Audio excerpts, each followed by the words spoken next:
Mm. Kasi bakit? Lahat ng baho nila, kailangan mangangamoy Jomalon yun, yung mga baho nila. Kailangan mangangamoy Jomalon yan. Oh, katulad nito. Ha? Mga kababayan, anong baho yan, Kit? Anong Jomalon yan? Oh, katulad nito. Pakita ko sa inyo ha. Mga kababayan, anong baho yan? Oh, kita ninyo? Davao City. Anong nangyari sa Davao City? Putang ina, mga kababayan. Ang baho na daw ng Davao. Ang baho daw ng Davao. Mga DDS, baka sabihin ninyo, paano ka nakasabing mabaho yan? May ebidensya ka? May pruweba ka? Mabaho ang Davao. Paki-comment mga kababayan, bakit mabaho ang Davao ngayon? Bakit mabaho ang Davao ngayon? Mga kababayan. 'Di ba? 'Di ba? Si Ma'am Ganing Archola nakapagmura kahit hindi marunong magmura.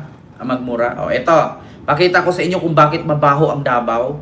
Anong ginagawa ng mayor ninyo diyan? Anong ginagawa ng mayor ninyo? Eto. Okay, nunsa naman ni atong syudad man? Nabaho naman tani? Wa nay nangulektag basura ano man Mayor Baste. Iwan na ba sila nga humot to ka kay Mayor? Lain po siguro na nga ikaw rin humot nga imong syudad baho. Tungod kay di makolekta o nganong di makolekta ang mga basura. Siya problema? Paklaro po na ninyo Pidaan ba yung tao ang taga-Davao ba na ilara ba nga cleanest city? Pagkahuman baho kita karon kaya ang basura nagkatag. Wa makolekta. Kano sa ni makolekta? Mayor Baste! Yuhu! Okay, nunsa naman ni atong syudad man? 'Di ba? Ang basura sa Davao tambak-tambak. Hindi daw kinukolekta. Ayun akala ninyo kaluokan lang? Akala nyo kaluokan lang? Ayan ang Davao. Anong nangyari? Sige nga. The cleanliest city in the Philippines. Pero ano nangyari? Yung basura ninyo. Ang haba na parang nagpila ng ayuda. Okay lang sana kung tao ang pumila niyan. Ibasura yan. Ano nangyari sa local government nyo? Diba? Mayor Baste daw. Ang baho daw ng lugar ninyo. Anong nangyari? Ayun, basura. Kita nyo yan?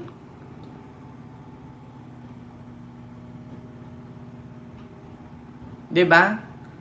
Nabaho naman tani? Wa nay nangulektag basura ano man Mayor Baste. Iwan na ba sila nga humot to ka kay Mayor?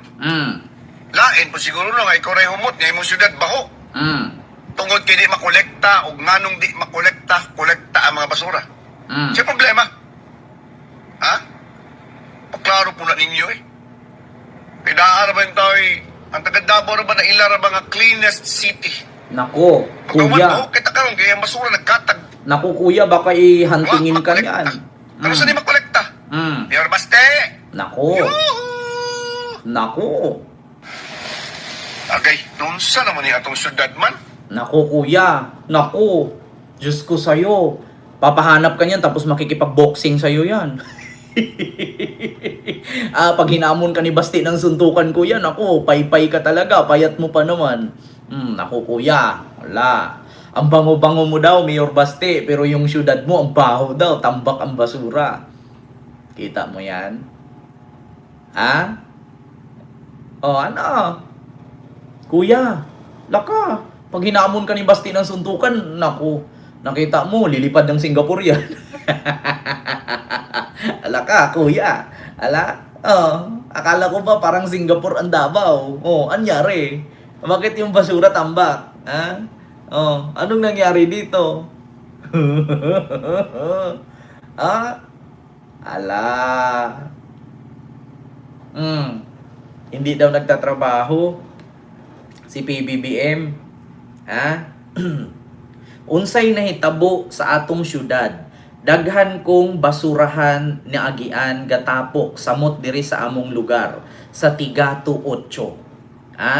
Ano daw nangyari sa lugar? Naku po, mga kababayan.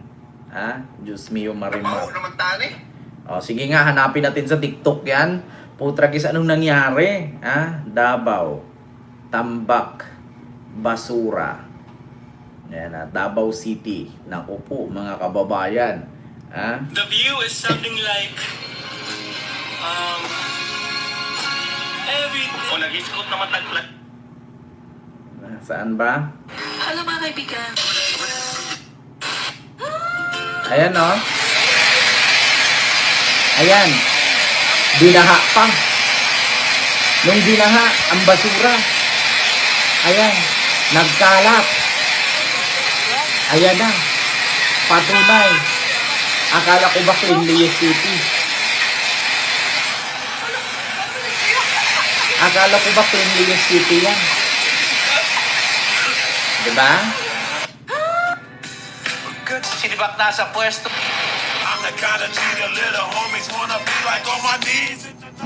Kita nyo? Basura? Oh. Tragis na yan talaga. Bawal magtapon. Akala ko ba Cleanliest City?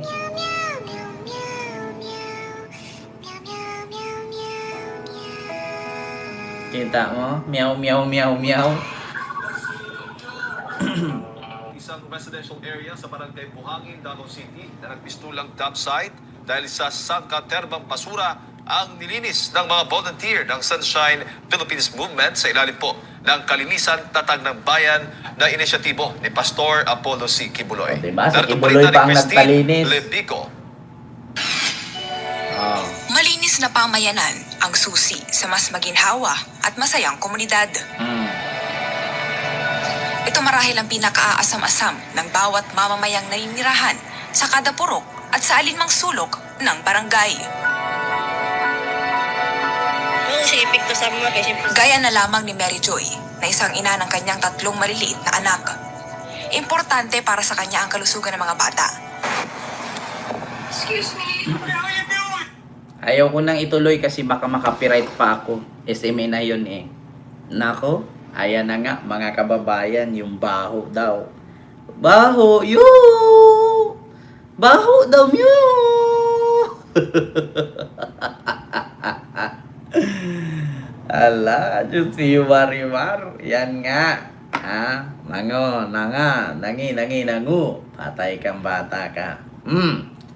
Eto pa. Mga kababayan, yung sunod. Nako po. Eto mga kababayan, siguro sasabihin ninyo, sasabihin ninyo mga kababayan na, no, katulad yan sa Davao City, yung puro basura. So, anong dapat gagawin sa mga local government dyan? Edi, kailangan siyempre ipatawag. Siyempre, manawagan ka ngayon. Ano po nangyari, Mayor, Vice Mayor, o Chairman? Siyempre, ipapatawag mo yan kasi sinasahuran nyo yan eh. Diba? Kung mabaho ang basura ninyo, ireklamo ninyo. Diba? Kasi bakit? May karapatan kayong magreklamo dyan kasi bakit? Kayo ang nagpasahod sa mga yan. Diba? May karapatan kayong magreklamo dyan. Kasi sa totoo lang, mga kababayan, no? Hindi porkit nakaupo sila dyan, ay sila ang masusunod, sila na yung hari. Hindi po ganun. Kasi kung wala po kayong tax dyan na binabayad, hindi po sila magkakaroon ng posisyon dyan. Diba? Walang ghost project, pero may ghost mayor. Mayor daw, baste, nanawagan daw ang mga constituent mo. Bakit daw yung basura ninyo? Ang baho-baho daw. Naku po, mga kababayans. Diba? Ay, Diyos mio, marimar. Bahala na sila dyan. Sila naman nangangamoy, hindi naman tayo. Alam mo, makikita naman yan eh. Makikita mo naman yan sa taong bayan kung sino yung malinis, sino yung marumi. Magre-reflect yan sa pamumuno eh. 'Di ba?